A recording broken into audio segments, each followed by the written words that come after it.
আমার স্ত্রীকে আমি ভালোবেসেই বিয়েটা করেছিলাম, কিন্তু যখন পরিপাটি প্রেমখানা অগোছালো স্ত্রী হয়ে গেল তখন কেন জানি আমার আর ওকে ভালো লাগতো না। মেয়েটা অল্পতেই খুশি হয়ে যেত। আমার মনে আছে যখন ওর সাথে আমার বিয়ে হয় তখন আমার মাসে বেতন ছিল মাত্র 15,000 টাকা। এই টাকায় কতটা হ্যাপি ছিল তা আমি কাউকে বোঝাতে পারবো না।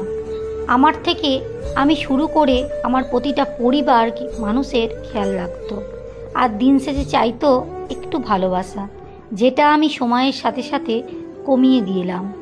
আস্তে আস্তে আমার পজিশন ভালো হতে রইল আর আমার চিন্তাধারা হলো উন্নত, কিন্তু সংসারের চাপে ও ঠিক আগের মতোই রয়ে গেল। আমার 15,000 বেতন 30,000-এ গিয়ে ঠেকলো। ঘর পরিবর্তন হলো, আমি পরিবর্তন হলাম, শুধু পরিবর্তন হলো না কবিতা, হ্যাঁ আমার স্ত্রী নিজেকে পরিবর্তন করলো না। টাকার নেশা আমাকে গ্রাস করে দিল। আস্তে আস্তে ভুলে গেলাম আমি আমার প্রিয় অতীতকে। সুখ পেয়ে ভুলে গেলাম দুঃখের দিনে পাশে থাকা মানুষগুলোকে।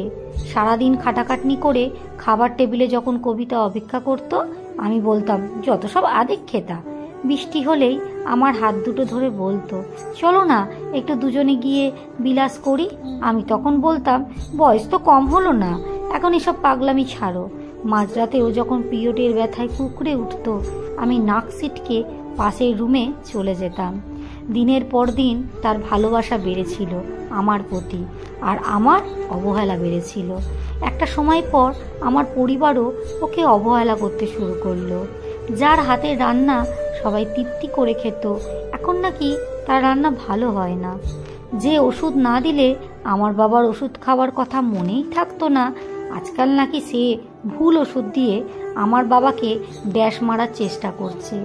একটা সময় আমাদের বাড়িতে থাকার মতন কোনো সম্বল খুঁজে পেল না কবিতা, তাই সরাসরি বলেই দিলাম আমি তোমাকে ডিভোর্স দিতে চাই।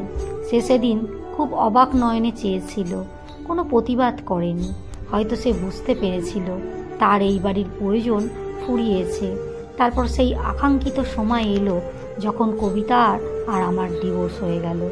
সেদিন সবটা কি সুন্দর মেনে নিয়েছিল, কোনো প্রতিবাদ করেনি, এমনকি খরপোশের টাকাটাও দাবি করলো না।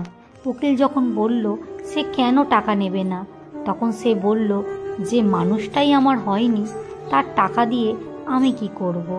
ওর বাবা সেদিন আমায় একটা কথা বলেছিল, ভগবান দিয়ে ধন দেখে মন কায়রা নিতে কতক্ষণ। কথাটার মানে সেদিন না বুঝলেও আজ ঠিক বুঝতে পারি। 3 মাসের মাথায় মিথ্যা অপবাদে আমার চাকরি চলে যায়। বড় বোনটাকেও মাঝে মধ্যে শ্বশুরবাড়ির লোকেরা ড্যাশ করে আমার বাড়ি পাঠিয়ে দেয়। বাবা ভুল ওষুধের রিয়েকশানে আজ বিছনায় সাথে মিশে আছে, আর মা প্রায় আজকাল তরকারিতে নুন হলুদ দিতে ভুলে যায়। আর আমি অন্তত উন্নত মানের চাকরি থেকে ফুটপাতের একটা ফুল নিয়ে ফুলের দোকান নিয়ে বসে আছি।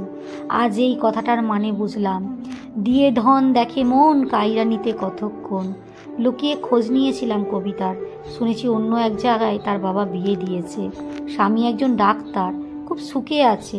খুব ভালো ভাগ্য যে মানুষটার যার সাথে কবিতা বিয়ে হয়েছে। গেছে মাসে নাকি তাদের একটা মেয়েও হয়েছে। সে সুখের আশা করেনি, তাই তার এত সুখ। আর আমি সুখের আশা করে মানুষটাকে অমানুষ ভেবেছি, তাই আজ আমার পরিস্থিতি হয়তো এইটা। শেষ হাসিটা তারাই হাসে যারা নিজেকে নয় অন্যকে ভালোবাসে। বিদ্রোহ, সবাই টাকার সুখ খোঁজে না, প্রিয় মানুষটাও মাঝে মাঝে